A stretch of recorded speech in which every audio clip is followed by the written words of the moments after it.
Bonjour à tous et bienvenue dans cette vidéo sur la formation d'images dans laquelle je vais parler de la description d'une image. Une fois l'image d'un objet à travers la lentille formée, nous allons nous attacher à définir donc les caractéristiques de cette image. Si donc l'image est dans le sens opposé à l'objet, nous dirons qu'elle est renversée, alors que si elle est dans le même sens, nous dirons qu'elle est droite. Si donc une image est plus petite que l'objet, nous dirons qu'elle est réduite, alors que si elle est plus grande, nous dirons qu'elle est agrandie. Si donc l'image d'un point est à l'infini, donc ça sera le cas donc, quand les rayons sortent parallèles de la lentille. Et donc une image sera réelle si on peut la voir sur un écran. Et donc ça veut dire que si elle est formée du côté droit de la lentille, alors que si donc, elle est formée du côté gauche, nous parlerons d'image virtuelle.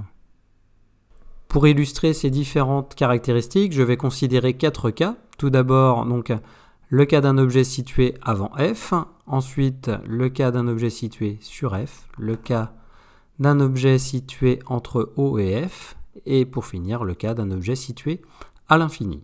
Donc je commence avec le premier cas. Donc ici, j'ai mon image qui est inversée par rapport à l'objet. Donc ici, l'image est renversée. Ensuite, je vois que A'B' est plus petit que AB, donc l'image est réduite. Et enfin, cette image se trouve à droite, elle pourra donc être formée sur un écran. Il s'agit donc d'une image réelle. Deuxième cas, avec un objet situé sur F.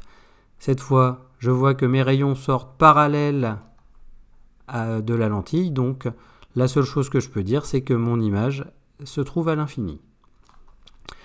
Troisième cas, avec un objet situé entre O et F.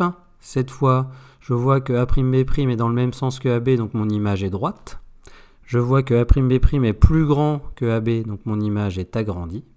Et mon image est formée cette fois à gauche. Il ne sera donc pas possible de la former sur un écran. Il s'agit d'une image virtuelle. Pour information, cette configuration en fait correspond au cas d'une loupe. Dernier cas cette fois avec un objet qui se trouve à l'infini. Je vois donc que mon image A'B' est orientée vers le bas alors que A infini, B infini était vers le haut. Donc mon image est renversée. Par rapport à la taille, je ne peux rien dire ne sachant pas quelle était la taille de mon objet qui se trouve à l'infini.